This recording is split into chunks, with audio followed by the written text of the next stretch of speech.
자, 반갑습니다. 배순찬 교수의 맛있는 좋은 이야기의 배순찬입니다. 자, 여러분 반갑습니다. 가계와 기업의 빚이 무려 3,100조라고 그러죠. 여기에다가 대량 해고까지 터지게 되면 좀 어떻게 보면 사회적 문제가 발생할 가능성이 많다라고 생각이 됩니다.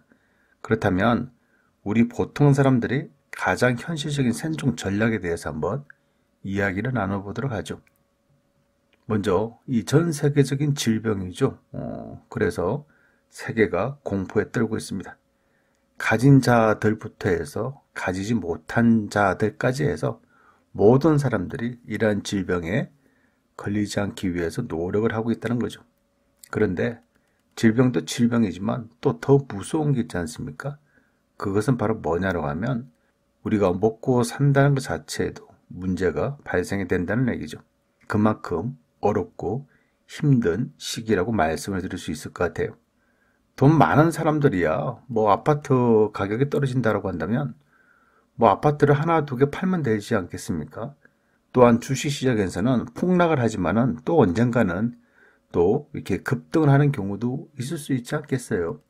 어떻게 보면 주식은 뭐 안 팔면 된다라고 생각할 수도 있겠지만은 보통 사람들 입장에서 본다면 장사가 걱정이지 않습니까? 질병으로 인해서 사람들이 소비를 안 하죠. 심지어 외출 자체를 자제하지 않습니까? 그러다 보니까 당연히 소비 심리가 얼어붙을 수밖에 없다는 얘기죠. 그러니 소상공인들 입장에서 본다면 먹고 사는 것 자체, 요게 가장 큰 문제라는 겁니다, 지금. 그리고 뭐 직장인들 또한 마찬가지지 않습니까? 대기업에 다니는 어떤 본부장하고 얘기를 나누는데요. 회사의 이익은 고사하고 이제 손실까지 발생하고 있으니 본인 자리까지 위태롭다라고 이렇게 말씀을 하시는 거예요. 대기업 본부장급이 요러한데 나머지 직장인 분들이야 오죽하겠습니까? 또 요즘 들어서는 재택근무들 많이 하고 계시죠? 사람이 내 자료에 의하면 재택근무를 실시 중이거나 실시 계획 중인 대기업은요, 무려 60.9%라는 거예요. 중견기업은 50.9%이고요. 중소기업은 36.8%가 재택근무를 실시 중이거나 계획 중에 있다는 얘기죠. 그런데 또 한편으로 보면 이 직장인들 입장에서 보면 재택근무 편하죠. 편하실 것 같죠? 하지만 어떻게 보면 재택근무라는 게 퇴직 연습이라는 거예요. 두렵다는 거죠. 회사에서 그냥 앞으로도 계속 집에 계세요라고 할 수가 있다는 얘기입니다. 그래서 두려움에 떤다는 그러한 웃지 못할 사정도 지금 발생이 되고 있다는 얘기죠. 아무튼 소상공인이든 대기업에 다니시든 중소기업에 다니시든 직장인들의 입장이 요러하다는 거예요. 그런데 직장인들 같은 경우는 또 여러한데 이제 계약직에 계시거나 아르바이트로 그냥 먹고 사시는 분들 입장에서 본다면 오죽하겠습니까? 주변의 이야기를 들어봐도 마찬가지인 것 같아요. 벌써부터요, 폐업하는 데가 증가되고 있다는 얘기예요. 특히 식당 같은 경우, 소규모 학원이나 헬스장이나 한번 생각해 보세요, 여러분. 얼마나 경제적으로 지금 타격을 받고 있냐는 거죠. 여기에다가요, 기업 부채가 무려 1,500조가 넘었었지 않습니까? 가계 부채 또한 마찬가지죠. 무려 1,600조나 된다는 얘기예요. 기업 부채와 우리 가계 부채 합치면 무려 3,100조라는 겁니다. 어마어마한 돈이죠, 여러분. 3,100조가 빚이라는 겁니다. 이러한 돈은요, 그냥 우리가 피부적으로 너무 와닿지가 않죠. 왜냐하면 금액이 너무 많으니까.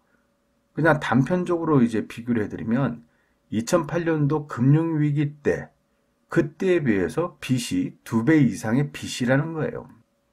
말 그대로 큰일이라고 볼 수도 있겠죠. 경기는 안 좋은데 빚은 늘어났다는 거예요.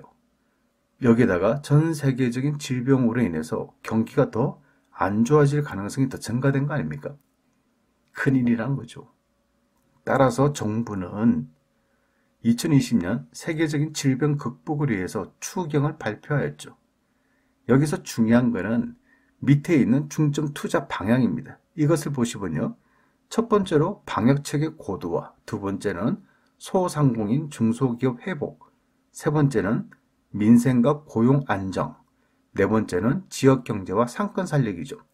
핵심은 뭐냐면 방역체계는 고도화하고 병원 잡고 소상공인들 또 고용에 대한 안정, 지역경제 상권 살리기, 즉 경제를 살리고자 하는 이게 정부의 목표라는 거예요.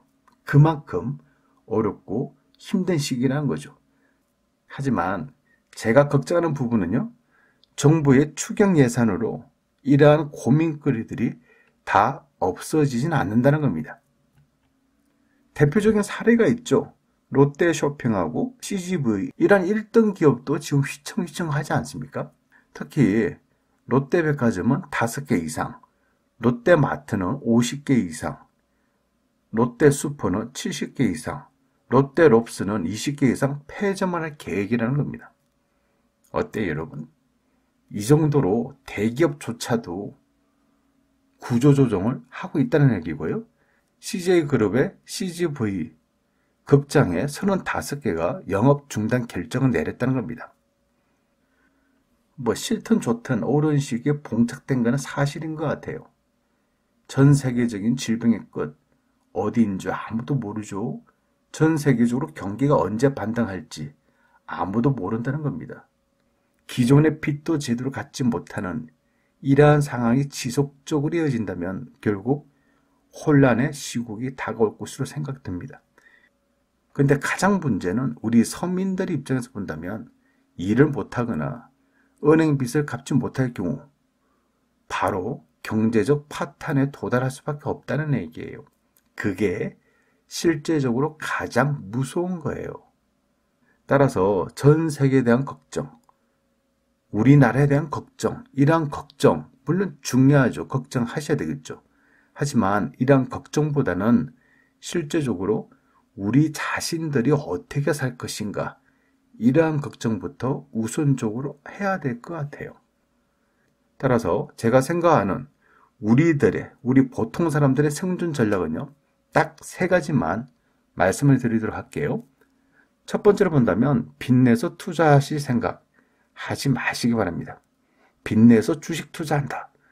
영혼까지 끌어모아서 아파트 투자하다가 또 요즘 들어서는 영혼까지 끌어모아서 주식 투자하겠다. 바닥이다. 조심하세요. 반등은 했죠. 반등은 했지만은 또다시 하락할 수도 있다는 얘기입니다.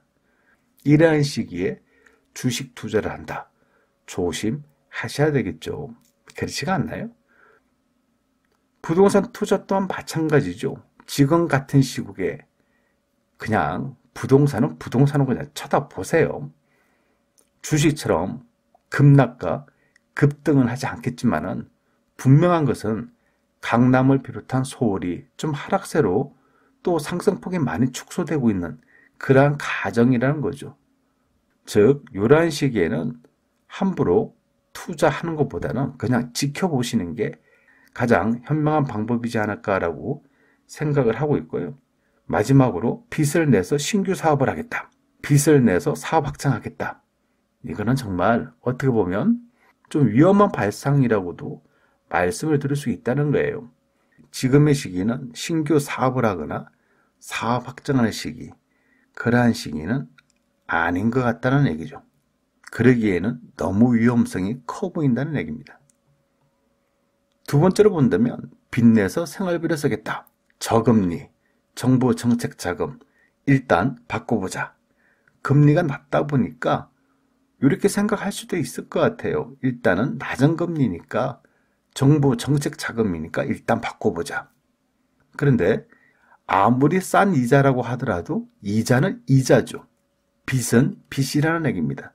나중에 가서는 이러한 이자가 부담이 된다는 거고 원금 상환도 부담이 될 수밖에 없다는 얘기죠.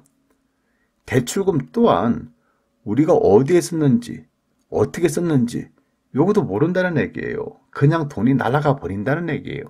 결국 이자가 싸다고 정책자금을 받았는데 남는 것은 빚만 더 늘어났다. 요거밖에 없다는 얘기예요. 따라서 이자가 싸다고 해서 정책자금은 무조건 받는 거, 요것 또한 위험하다라고 말씀을 드릴 수 있을 것 같아요. 여러분도 많이 겪어보셨잖아요. 뭐 사업을 해가지고 큰 돈을 벌었다. 부동산 투자를 해가지고 큰 돈을 벌었다. 아니면 이처럼 저금리를 대출을 받았다. 그런데 시간이 지나면 이 돈이 어디에 썼는지 돈이 없다는 거예요. 이게 우리가 쓰다 보니까 어디에 어떻게 썼는지도 몰라. 그냥 소소하게 돈들이 다 사라져 가 버렸다는 거죠. 그러니까 무조건 이자가 싸다고 해서 대출을 받는 거 요거도 조심하셔야 될 것 같아요. 다만 요런 건 괜찮은 것 같아요. 내가 현재 4%대의 대출 이자를 갖고 있는데 소상공인 대출을 해서 1.5%를 받았다. 그러면 고금리를 낮은 금리로 갈아타는 거 요런 부분에 대해서는 제가 찬성을 드릴 수 있을 것 같아요. 단 이렇게 저금리로 대출을 받으셨다면 바로 즉시 고금리 이자를 갚으셔야 된다는 거죠. 개인이 또 요 돈을 가지고 주식 투자를 한번 해볼까? 이런 생각을 가지는 순간 문제가 발생된다는 얘기예요. 마지막으로는요. 지금 어쩔 수 없이 우리들의 소득은 줄어들 수밖에 없는 상황이 발생됐지 않습니까? 이러한 비상시국의 생존 전략은요. 한 가지뿐인 것 같아요. 그것은 바로 소비를 줄이는 거. 이거밖에 없다는 거죠. 제가 이렇게 또 말씀을 드리면 여러분들 중에 일부는 또 이렇게 또 생각하실 거예요. 에이 뭐 이거 모르는 사람 어디 있어요? 누구나 다 알죠. 이렇게 말씀하시는 분도 계실 것 같은데요. 소비를 줄여야 된다는 것을 알고 있다면 지금 당장 실천에 옮기시라는 거예요. 백문이 불여일견이라 100번 듣는 것이 한 번 보는 것보다 못하다라는 뜻이죠. 이 말을 저는 응용을 해서 여러분들에게 이렇게 말씀을 드리고 싶어요. 백지불여일행이라 100번 아는 것이 한 번 행하는 것보다 못하다라는 이 말이죠. 즉 아무리 많이 알고 있다 하더라도 제일 중요한 것은 한 번의 실천, 그러한 실천이 중요하다라고 말씀을 드릴 수 있다는 겁니다. 위기다 위기다 이렇게 말씀만 하시지 마시고요. 지금 당장 아껴 쓰는 것부터 시작하시기를 바랍니다. 이상까지 배순찬 교수의 맛있는 도움 이야기였습니다. 감사합니다.